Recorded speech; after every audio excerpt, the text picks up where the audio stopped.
Hello and welcome to the Poppy course.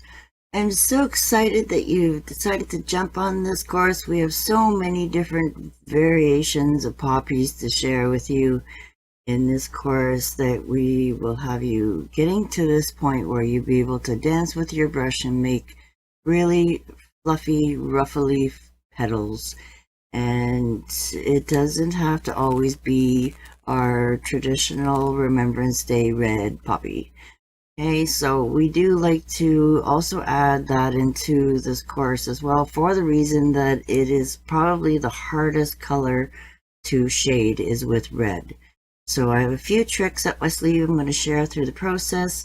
I hope you enjoy. Get the paint out, get the brushes out, and get practicing, and please show me your homework.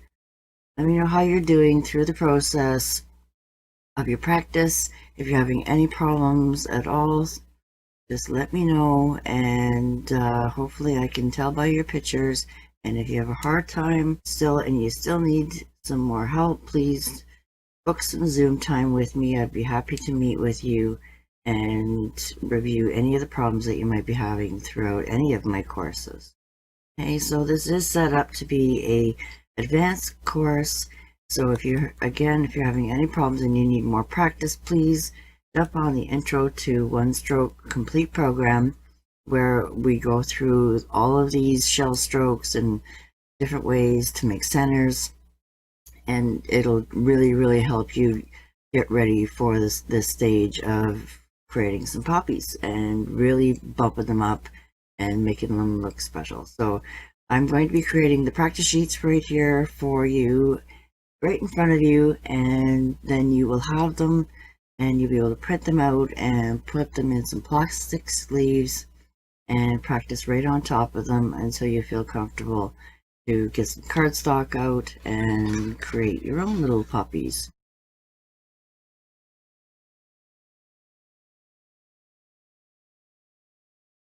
We're going to be practicing all kinds of poppies in this course, guys. If you Google poppies, you will see that there's so many different color combinations that you can put together. Some of them are very ruffly, and you're doing a lot of back flipping kind of flower petals, and some of them are very smooth. So because we all are starting in different stages in our journey, we definitely want to start off with some easier poppies in the beginning, and then we're going to advance them to some multiple tiers and a variety of different centers, and we can really have a lot of fun with this, guys.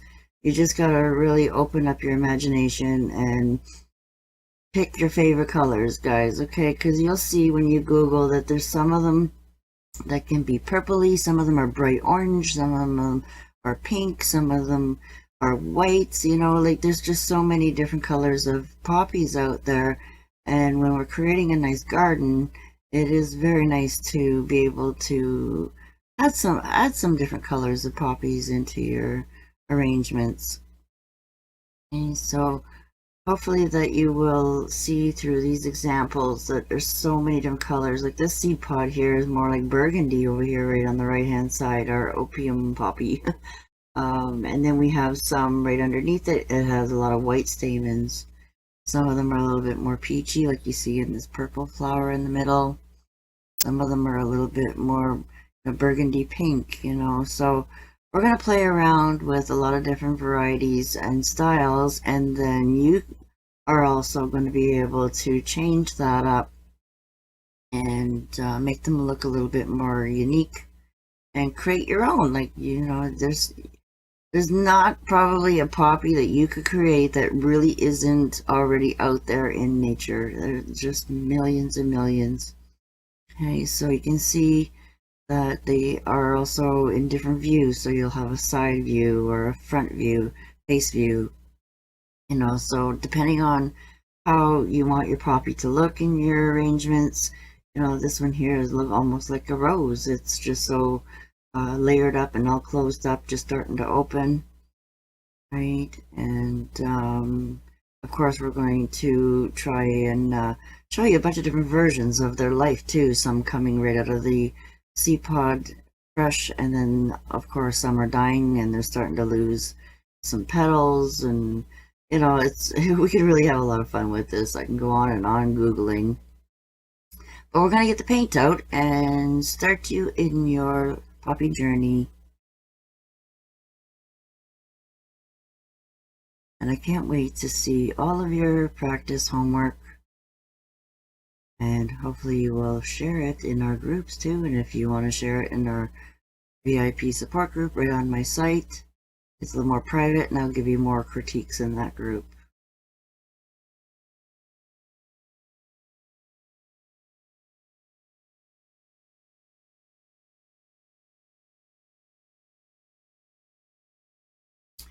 Alrighty, so to start you off, I just want to remind you guys that there's lots of different gradients going on in some of these poppies as well, okay? So to warm up, it's always good to, make sure that you're comfortable with the gradient that you are looking for. Okay, so we're just going to play around with some magenta and white right now. Alrighty, and just test a few spots to see where your gradient is at. So most of the flowers that we do, I'm always encouraging you to get up there and get that 3/4 gradient. Okay.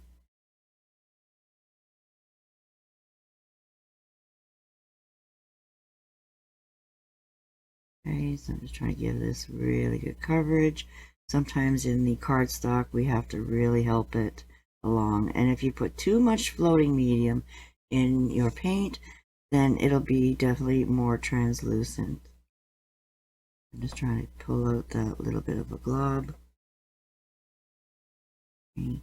And sometimes that happens if you're not careful with how you pick up your paint. Okay. Always try more paint before you add floating medium, because most of the time that is going to be your answer. Okay, so I'm putting more paint in and I'm moving my gradient up and I'm trying to get a little different gradient. So some of our poppies are going to really look nice with that half and half gradient. Okay, so to change your gradient, sometimes I'll give my brush a little bit of a wipe on a towel and try to get rid of most of that paint so that I can move up in my pile or start another blending pile if you're having a hard time. So we want lots of white now, and we want very, very, very little of the pink. Okay, so move up in our gradient pile so that we are able to get that gradient to move down. Okay, so we definitely want to have our gradient fairly low on some of these petals with the poppies because we want that darkness to go down there. And we can also layer in more colors and triple load our brush to be able to get even more depth into our flower petals. Okay, so just to remind you guys about the shell strokes. Okay, so we have two different styles of shell strokes. Okay, we have a closed one and we have an open one. And then from these two variations of shell strokes, there's probably millions of different styles of variations of bumps and dances and wiggles that we can put into this to give it even more.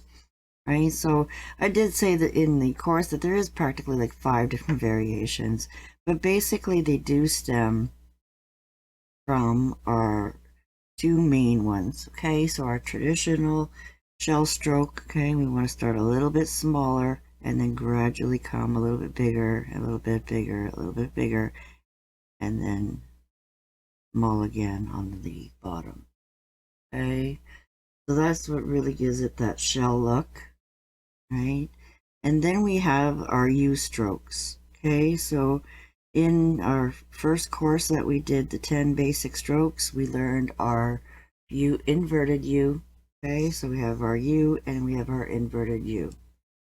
Okay, so this is basically how we're combining the U stroke and the shell stroke in together, and we are creating a open shell. Okay, so again, same movements and come down, close, right? in the process of having the space in here, we'll be able to have a bigger center, okay, and really create some really interesting looks in our poppy. And it all stems from how you create that first shell stroke.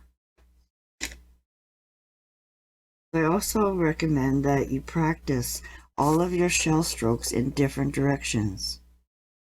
Okay, if you have to have a little marker, practice those side strokes.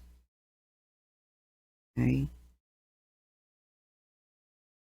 in all the different directions. Okay, and this will really help to give your flowers a little bit different illusions. Okay, go in there and clean that up a little bit. Okay, so you don't always have to do the whole stroke all over again. You could always just kind of go in and finish it. And then our upside down ones.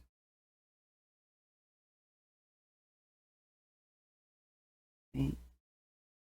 Usually I always start at the top and work my way under. Okay. And there's always going to be one that's a little bit more tricky.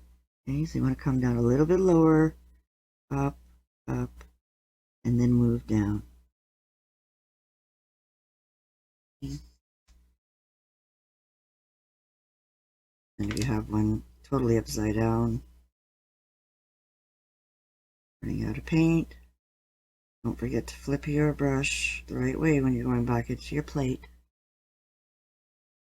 Okay, so it really helps if you practice all of your different directions so that you don't have to keep spinning your page or your project, just in case you end up painting on a wall one day. Not going to be able to flip that around. Okay, so that's where we're going to start a little bit today, is just get really, really comfortable with all your gradients, all your shell strokes, your typical traditional ones, and then I'm going to show you also how to make them a little bit different and variations in the next little bit.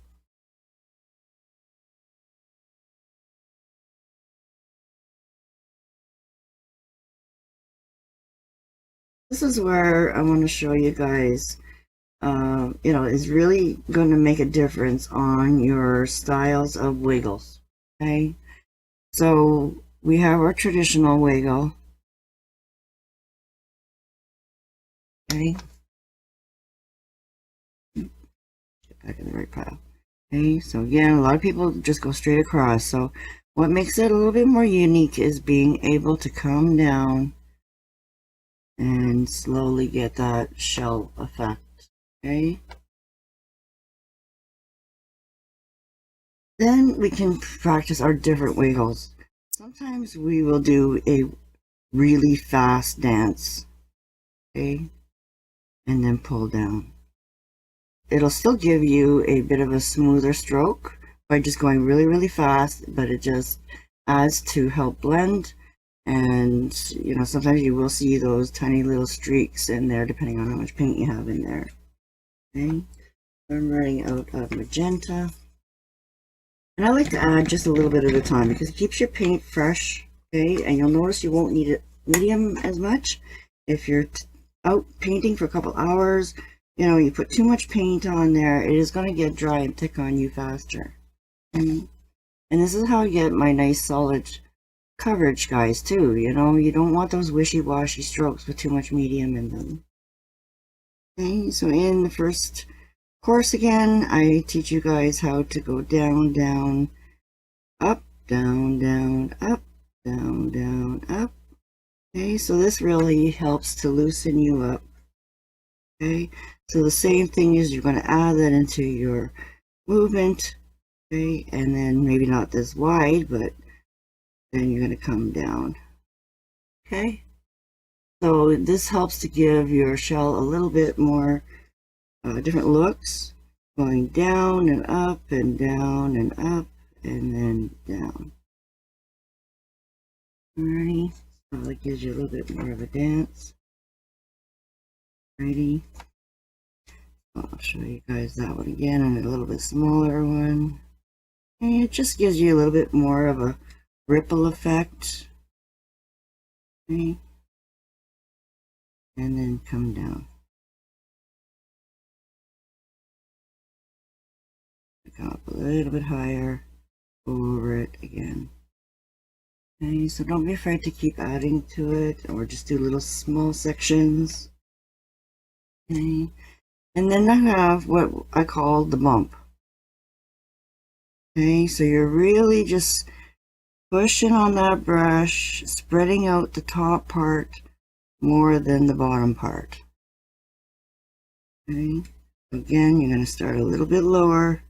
You can really spread that out.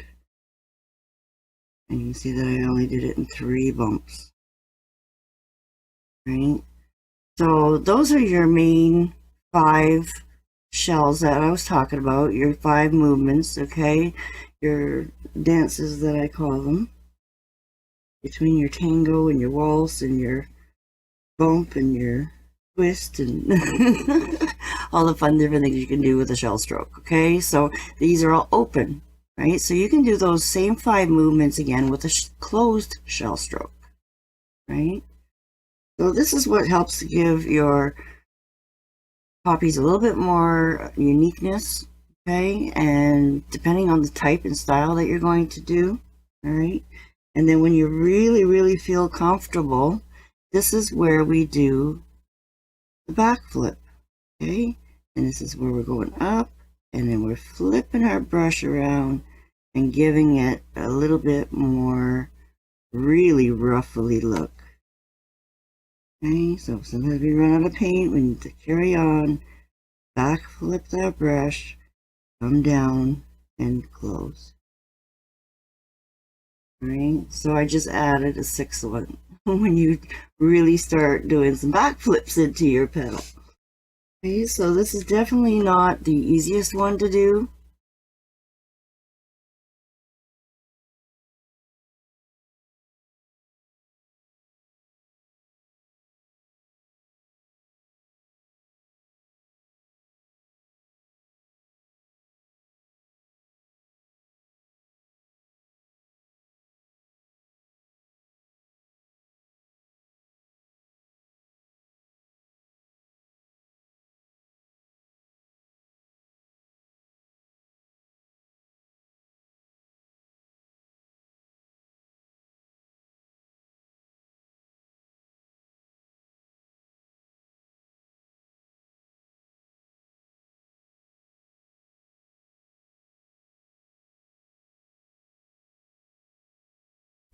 I highly suggest that you guys go through all of these open shells and really practice those movements. Really try to loosen up and do a little bit more bumps and a little bit more of those, variations, and bring them all together into a unique kind of pedal. Right? So you're really helping to give them all a little bit more looks. Okay, so you got a little bit of rocking going on, and it really helps to have that bright white at the top, and your gradient has got to be up there for this stroke, guys. Okay, so you see how I've got a half and half gradient going on here, and you can hardly see that back flip. You can see this one really good. So you can see how my gradient was a lot higher on this one. Right, so I'm just going to leave this one right here, and I'm going to do another one right beside it so that you guys can see the difference with having your gradient right up there. And I actually like a dirty pink, guys, okay? So sometimes I'll dirty my pink right on purpose. Okay, so just to show you the difference, scoop up some of that white there, bring it back down. Okay, and I'm still trying to get that 3/4 gradient. You see how I fight with it. Bring it up there. Then I'm going to tip with a little bit of white. And sometimes if your paintbrush is too gloppy on the end, it won't let you. So if it's not letting you pick up that tiny little white dot, right, then maybe it's too much paint on that corner and it's too gloopy. Okay, so just knock a little bit off and then try again. Okay, I'm going to start with our starter stroke. And then start putting some pressure. Okay, and I usually do about 2, and then I come around do another, and down.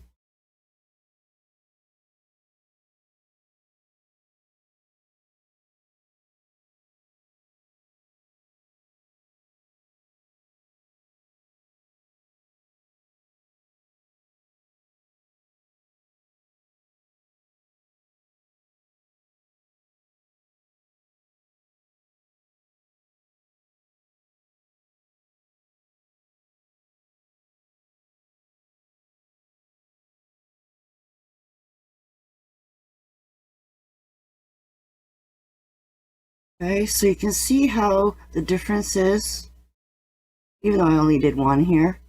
Okay, you can see the difference, how your gradient is so important to make sure that you get it up there. And also you can see that with the dirty pink and the white on the edge is going to really help pop that color out even more. Okay, so you're really getting lots of gradients and lots of different looks. Okay, so this is basically what I highly suggest, is make sure that you understand and how to do all of these strokes before you carry on and start putting it together in a flower. Once you have all the basic strokes here practiced in this direction, you're going to do more practice on upside down and sideways. Okay, and you'll see that as you progress and really push yourself to practice the basics first, once you start to put it all together in a flower, it'll all really make sense, and you're just going to fly with it and create some beautiful bouquets.